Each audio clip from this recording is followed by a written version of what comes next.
खोजल ऐसा की मिलल कहीं नूर है। जैसन खोजल ऐसा की मिलल कहीं नूर है। जयपुर में बेचे पहुना लड्डू मोती चूर है। यूपी में बेचे सजना लड्डू मोती चूर है।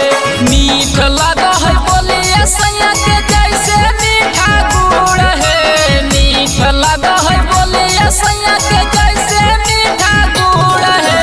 बम्बई में बेचे है बलमुआ लड्डू मोती चूर है।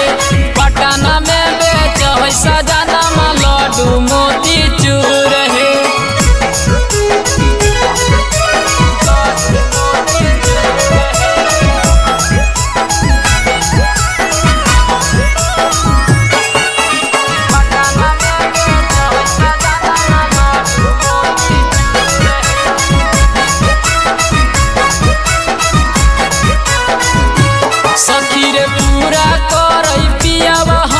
सोरा हो सिंगारवा कहियो जाए के नाम नाम हमर कर है नैहरवा।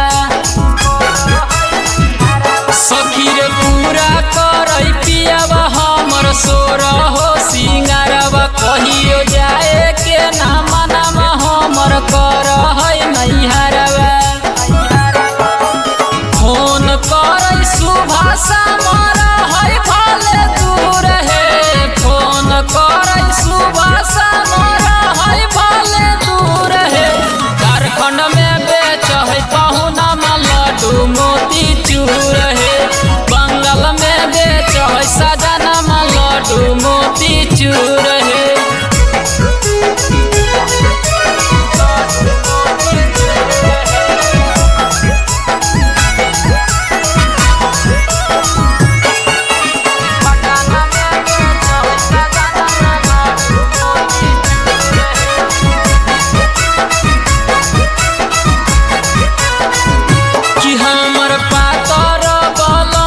सखी मिलल दिलादार दही झुमका झूलनिया किनी सोनामा के हार।